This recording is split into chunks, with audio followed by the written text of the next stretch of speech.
My name's Danny Ivatt. I'm a freelance senior product manager. That really encompasses several things. I work with organizations to help them develop great products, identify gaps in the market, and create and craft things that meet the needs of their users. And I also teach product development, product management here at General Assembly. I mean, there are many differences. I mean, sometimes it's partly a matter of nomenclature, I think, to a certain extent. But when most people think of project management, they think of fixed specifications that teams then go and build. And certainly some companies that claim to do agile development might have sprints and scrums and user stories, but they're still building what somebody wrote in a specification. And for me, that's not product management, even if that's what you call it. Product management for me is, and product development of the sort that I practice is an iterative process. You start with a vision, and for me that vision can be as small as an elevator pitch or a statement that you stick on the wall. And it's the process of experimentally testing and validating whether or not that as a concept is the right one, and then changing and iterating and finally building a product. So I guess the core difference is, with traditional forms of project management, you start with a specification. With product management, the specification emerges as you work through and only really becomes apparent towards the end. Not that anything's ever really done. Most digital products are continuously iterated upon. So I mean, that's one big difference. The second, I guess, is it's more fun. I really think that. Like, I really like going to work. Like, I don't have. I mean, there might be project managers who feel like that. Yeah. In which case, yeah, good luck to you. But when I was a project manager, I didn't really feel like that. And for me, every day is a challenge. But I feel really passionate about what I do, and I don't get that Monday morning feeling. I think perhaps that's because of this kind of settings and organizations that encourage a product approach tend to be more casual, more flexible, less corporate leaning. I don't know whether that's why. It might be. And the last one I think that is quite important, and I touched on it a moment ago, is that a product manager is not the boss of the people in their team.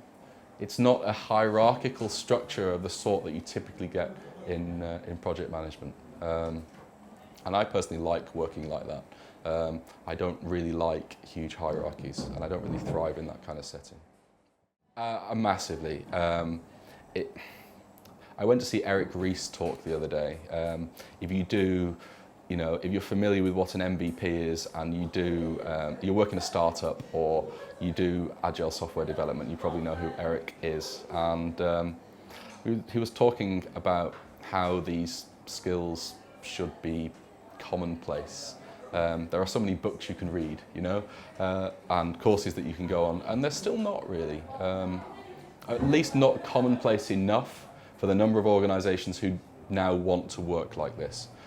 So there's definitely a huge amount of opportunity for people who want to move in this direction. I've found it difficult to hire really good product people in the past. Although that said, when somebody does stand out, and when they get it, then it's easy to tell. And so I think you can differentiate yourself and put you in a position of being a really desirable, hireable person relatively easily. It's just there's still it's still, I think, hard to get really great product people, because I think the biggest challenge is, especially in somewhere like London that's a digital hub, the kinds of organizations who now want to have this focus is really broad and diverse. It's not just little software development shops, it's not just startups, it's everybody. Everybody needs to do this. As I said, I worked for 12 months in government. A few years ago, it would be unthinkable that government would work like this. Banks are starting to adopt this. Banks now sponsor hackathons and encourage experimental testing of their ideas. So there are lots of organizations who want great product people. I wonder whether there'll come a time where there's too many of us, but I don't think so. Because whilst it is fun, it's still hard. It's generally something that you come into later on in your career when you've got experience of elsewhere. I think, you know, the difficulty of getting really great product people will probably be around for a while. So at the moment, I'm working with a few startups as a consultant. They're B2C companies. The primary focus of any product is that it succeeds as a business, which is why I say that product management is a strategic business function. A product isn't a business, but a business needs a really well-designed product. And so one of the biggest things I'm doing with those organizations at the moment is helping them increase conversions, which sounds like a simple thing, yeah? So how many people visit our product and what percentage of them actually end up making a purchase or converting?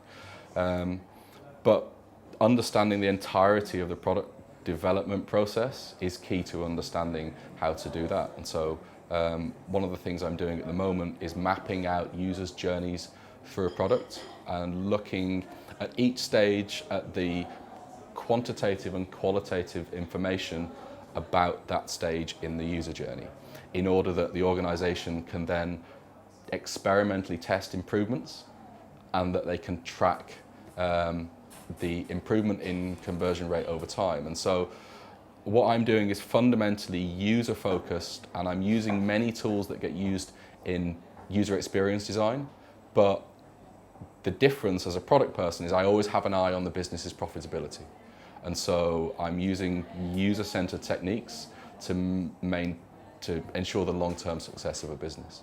You know, a really quick example, you know, I'm drawing up discussion guides for landing pages and getting a team of people to go and talk to users about them and ask them what they think so that we can improve the content on them. And then we're using data to track whether or not that's happened. No. No, there aren't. It's a pretty straightforward statement to make. No, there aren't. Like as I said, there's so many different settings you can go into now as a product person that I don't even think it's getting better. I think it might be getting worse. Although there's 24 people coming on the next course here, so maybe maybe I'll slightly improve things by like a fraction of a percent in London. I don't know. It's hard to hire the right people, but as I said, if the right person comes along, it's really easy to see when they stand out.